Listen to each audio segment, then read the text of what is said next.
या देशामध्ये जे उभं केलं होतं आणि त्यामुळे सरकारला नरमावं लागलं, झुकावं लागलं आणि त्यांच्या एका मंत्र्याला घरी जावं लागलं.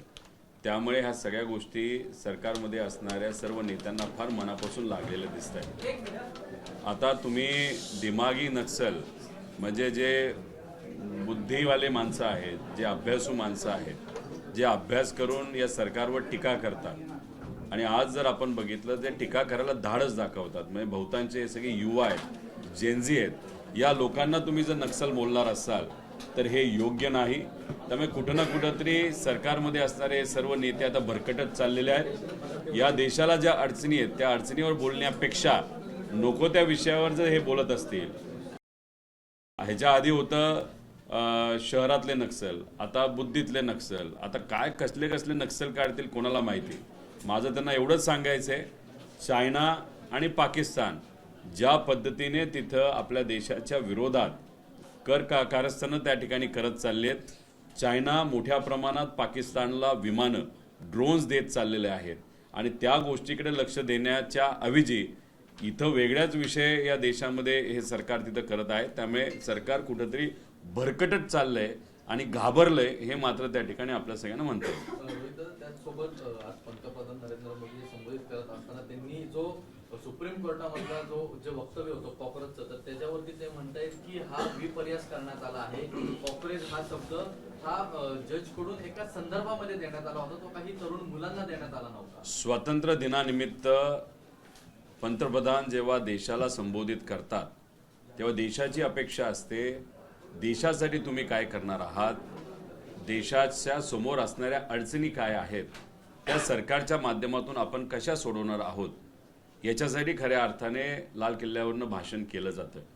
पण तिथं जर चीफ जस्टिस ऑफ इंडिया ज्यांनी चूक केली, युवांना किडे म्हणणे, त्याच्याचबरोबर जे पत्रकार आहेत, RTI ॲक्टिव्हिस्ट आहेत, त्यांच्या विरोधात त्यांनी वक्तव्य केलं, त्याचं समर्थन नाही तर पाठराखण जर पंतप्रधान साहेब करत असतील, ते सुद्धा लाल किल्ल्यावर, ते सुद्धा स्वातंत्र्य दिनानिमित्त, हे फार चुकीचं आहे. जे आपल्या चीफ जस्टिस ऑफ इंडिया आहेत ते चुकलेच आहेत, ते एकदा चुकले नाहीत तर दोनदा चुकलेले आहेत आणि त्यांची पाठराखण करणं म्हणजे प्रत्यक्ष अप्रत्यक्षपणे सुप्रीम कोर्टामध्ये भाजपच्या विचाराचे काही जजेस आहेत असं कुठेतरी त्या ठिकाणी सिद्ध होतं असं आपल्याला म्हणावं लागेल. हे फार भीतीदायक आहे. एका पक्षाच्या विचाराचे लोक जर सुप्रीम कोर्टात असतील आणि सरकार त्यांची बाजू आणि ते सरकारची बाजू घेत असतील तर हे डेमोक्रेसीला, लोकशाहीला आणि संविधानाला फार घातक आहे. देशातल्या 1 कोटी तरुणांना AI कौशल्याचं प्रशिक्षण देणार मोदी. AIचं प्रशिक्षण देणं हे तर महत्वाचं आहेच, पण AI आल्यामुळे ज्या मुलामुलींच्या नोकऱ्या जाणार आहेत त्याच्याबद्दल तुम्ही काय करणार आहे याचा विचार आपण केलाय का? या देशामध्ये आणि राज्यामध्ये सुद्धा मोठ्या प्रमाणात डेटा सेंटर बनवले जातात, पण डेटा सेंटरमुळे नोकऱ्या मिळत नाहीत. फक्त सर्व्हर आणले जातात, मोठ्या प्रमाणात पाणी त्याला लागतं, लाईट मोठ्या प्रमाणात लागते, त्याच्या व्यतिरिक्त काही नाही. त्यामुळे काय झालंय, या देशातल्या सरकारचं आणि राज्यातल्या सरकारचं म्हणजे महाराष्ट्राचं कुठंतरी दिशा चुकली असं आमचं मत आहे. हे AIच्या नावाखाली डेटा सेंटर आणत चाललेत. आम्हाला डेटा सेंटर नको आहेत. ज्या नोकऱ्या जाणार आहेत AI मुळे त्याच्याबद्दल तुम्ही काय करणार आहेत हा सगळ्यात महत्वाचा प्रश्न आहे. कारण का आहे त्या नोकऱ्या जर जायला लागल्या तर मग नवीन पिढीला तुम्ही काय नोकऱ्या देणार आहात हा एक प्रश्न तिथं निर्माण होतोय. त्याच्याचबरोबर आपल्याला मॅन्युफॅक्चरिंग सेक्टरकडे लक्ष देण्याची जरूरत आहे.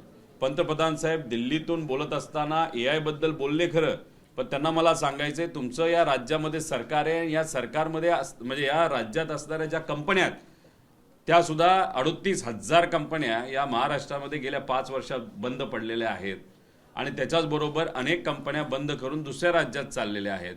त्यामुळे आमच्या या महाराष्ट्रामध्ये मॅन्युफॅक्चरिंग सेक्टरला सुद्धा खूप मोठ्या प्रमाणात धोका आहे. कारण का तुमचं सरकार या सेक्टरकडे बघत नाही, MIDCकडे बघत नाही, इंडस्ट्रियलायझेशनकडे बघत नाही. त्यामुळे बेरोजगारी आमच्या या राज्यामध्ये मोठ्या प्रमाणात वाढत आहे. त्यामुळे AI आणि ते प्रशिक्षण याच्यावर तुम्ही बोलला ती पण आहे त्या गोष्टी नीट चालेनात, त्याच्यावर तुम्ही काय करणार आहात हे कुठेतरी तुम्ही तुमच्या राज्य सरकारच्या नेत्यांना नाही तर प्रमुखांना विचारलं पाहिजे असं आमचं मत आहे. आज उद्या पक्षाच्या 2 दिवस बैठका होत आहेत, काय रणनीती असणार आहे नेमकी? नाही, आदरणीय सुप्रियाताई व त्याच्याच बरोबर आमचे प्रदेश अध्यक्ष हे नेहमी पक्षाचा आढावा तिथं घेत असतात. जिल्ह्यातले जे प्रमुख आहेत, जिल्हा अध्यक्ष असतील, त्याच्याचबरोबर प्रदेशवर काम करणारे सर्व जे आमचे पदाधिकारी आहेत त्यांच्याशी बोलून चर्चा करून काय आपल्याला करता येईल, लोकांना काय अडचणी आहेत, कशा पद्धतीने आपण लढू शकतो आणि त्याच्याचबरोबर त्या जिल्ह्यातले विषय तिथं घेतले जातात. हे नेहमी प्रमाणे या बैठका इथं होणार आहेत. रोहित दादा, काल तुमचा एक व्हिडिओ प्रचंड व्हायरल होतोय, त्यामध्ये तुम्ही चाकणचा प्रवास केला, तुम्ही हडपसरला स्वतः राहता, तुम्हाला पिंपरी चिंचवड तिथपर्यंत पोहोचायलाच 45 मिनिटं लागले. तो एकंदरीत प्रवास कसा होता आणि काय तिकडे जाऊन कशा उद्योग बाहेर जातात ते सांगा. एक तर हडपसरला मी राहतो, हडपसरवरनं पिंपरी चिंचवडपर्यंत पोहोचायला मला 45 मिनिटं लागले सकाळी 8 वाजता आणि पिंपरी चिंचवड त्या भागातून म्हणजे मोशी भागातून मला चाकण MIDC पर्यंत जायला प्रवास फक्त 22 किलोमीटरचा 1.5 तास लागले. पण काल आम्ही प्रामुख्याने एक गोष्ट बघितली, समजा आम्ही विरोधातले आमदार म्हणून आणि तुमच्यासारखे मीडियाची लोक तिथे येणार म्हणून आदल्या दिवशीपासूनच चौकामध्ये पोलीस अधिकारी आणि जे RTOचे अधिकारी आहेत त्यांनी मिळून तिथं मोठ्या प्रमाणात ट्रॅफिकचं नियोजन केलं होतं. म्हणजे आम्ही येणार म्हणून नियोजन करून सुद्धा जर आम्हाला 1.5 तास लागत असेल तर दररोज सामान्य लोकांना किती वेळ लागतो याचा विचार त्या ठिकाणी आपण सगळ्यांनी केला पाहिजे. चाकणला गेलो, तिथल्या व्यावसायिकांशी आमची चर्चा झाली, MIDCतल्या आतल्या व्यावसायिकांची चर्चा झाली आणि बाहेर पेरिफेरीमध्ये म्हणजे MIDCच्या आसपास असणारे जे इंडस्ट्रियल इस्टेट आणि इतरही जे काही इंडस्ट्रीज आहेत त्याचे मालक आहेत त्यांच्याबरोबर आमची चर्चा झाली. खूप अडचणी या लोकांना तिथे आहेत, त्यांच्या अडचणी दुर्दैवाने कुणीच ऐकत नाहीत आणि आपले जे उद्योग मंत्री आहेत ते राजकारणाच्या उद्योगामध्ये इतके व्यस्त आहेत की त्यांना व्यावसायिकांकडे लक्ष देण्यासाठी तिथं वेळ नाही. आणि हे सगळं होत असताना पवार साहेबांनी एक वक्तव्य केलं होतं की या लोकांना तुम्ही समजून घ्या, त्यांच्या अडचणी जाणून घ्या. व्यावसायिक असे बाहेर जर जात असतील महाराष्ट्राच्या तर ते योग्य नाही. पवार साहेबांच्या काळामध्ये मुख्यमंत्री असताना सगळ्यात जास्त MIDC आल्या.